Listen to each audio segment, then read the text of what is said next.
മനുഷ്യരും തമ്മിലുള്ള ബന്ധത്തിന് മുൻപ് കരുതിയിരുന്ന അത്രയും പഴക്കമില്ലെന്ന് ശാസ്ത്രജ്ഞർ. ഏകദേശം 10,000 വർഷങ്ങൾക്ക് മുൻപ് പശ്ചിമേഷ്യയിലെ കിഴക്കൻ മെഡിറ്ററേനിയൻ പ്രദേശത്തുള്ള ലെവന്റ് എന്നറിയപ്പെടുന്ന ഭൂപ്രദേശത്ത് കൃഷി വികസിപ്പിക്കപ്പെട്ട സമയത്താണ് മനുഷ്യരും പൂച്ചകളും അടുത്തത് എന്നായിരുന്നു പൊതുവിൽ വിശ്വസിച്ചിരുന്നത്.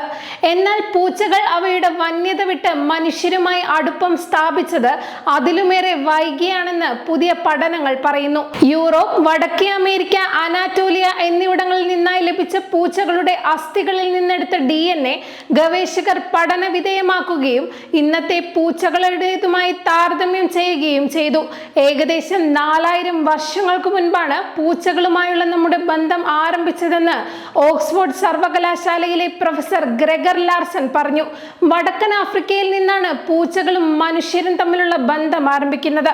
പ്രാചീന യാത്രികരുടെ സഹചാരിയായിരുന്ന പൂച്ചകൾ കപ്പലുകളിൽ ഭക്ഷ്യവസ്തുക്കൾ പ്രാണികളിൽ നിന്നും എലികളിൽ നിന്നുമെല്ലാം സംരക്ഷിക്കുന്നതിനുള്ള വേട്ടക്കാരായും ഇവയെ ഉപയോഗിച്ചിരുന്നു. ഏകദേശം 2000 വർഷങ്ങൾക്ക് മുൻപ് മാത്രമാണ് പൂച്ചകൾ യൂറോപ്പിലെത്തിയത്.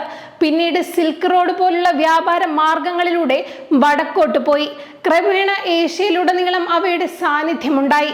ഇന്നവ ലോകത്ത് അന്റാർട്ടിക്ക ഒഴികെ എല്ലായിടത്തുമുണ്ട്.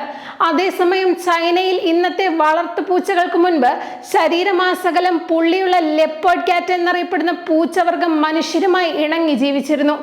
ആഫ്രിക്കൻ കാട്ടുപൂച്ചയുടെ പിൻഗാമികളായ ഇന്നത്തെ വളർത്തു പൂച്ചകളെ പോലെ ലെപ്പേർഡ് ക്യാറ്റ് മനുഷ്യരുടെ സ്ഥിരം അരുമ മൃഗങ്ങളുടെ പട്ടികയിലേക്ക് പരിണമിക്കപ്പെട്ടില്ല.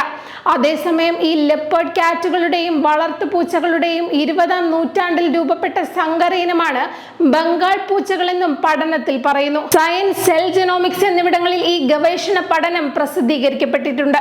ചൊവ്വയിലെ 3.5 ബില്യൺ വർഷം പഴക്കമുള്ള ഗർത്തത്തെ ഇനി കൃഷ്ണൻ എന്ന് വിളിക്കാം.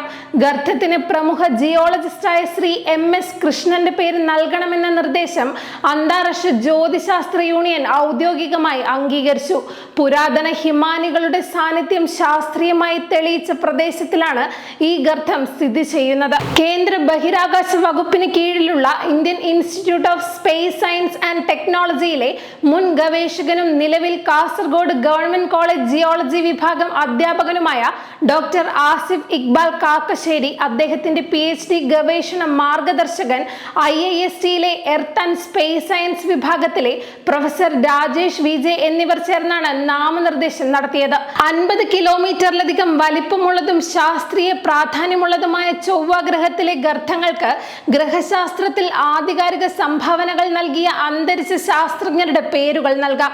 മാനദണ്ഡങ്ങൾ പാലിക്കുന്നുണ്ടോ എന്ന് ഉറപ്പുവരുത്തി അന്താരാഷ്ട്ര ജ്യോതിശാസ്ത്ര യൂണിയന്റെ കീഴിൽ പ്രവർത്തിക്കുന്ന working group of planetary system നോമൻക്ലേച്ചറാണ് നാമകരണം അംഗീകരിക്കുക.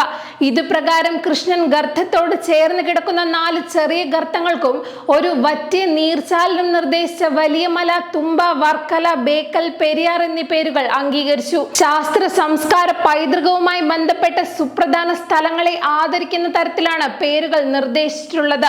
Indian institute of space science and technology സ്ഥിതി ചെയ്യുന്ന തിരുവനന്തപുരത്തെ വലിയമല, വിക്രം സാരാഭായ് സ്പേസ് സെന്റർ സ്ഥിതി ചെയ്യുന്ന തുമ്പ, ജിയോളജിക്കൽ മോണുമെന്റ് വർക്കല ക്ലിഫിന്റെ പ്രാധാന്യം പരിഗണിച്ച് വർക്കല, ചരിത്ര സ്മാരകമായ ബേക്കൽ ഫോർട്ടിന്റെ പ്രാധാന്യം പരിഗണിച്ച് ബേക്കൽ എന്നീ പേരുകൾക്കാണ് അംഗീകാരം ലഭിച്ചത്.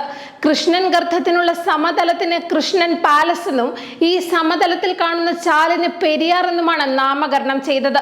തുടർച്ചയായ ശാസ്ത്രീയ രേഖകളും വിശദീകരണങ്ങളും നൽകിയതിനു ശേഷമാണ് വലിയമല ഉൾപ്പെടെയുള്ള പേരുകൾ അംഗീകരിക്കപ്പെട്ടത്.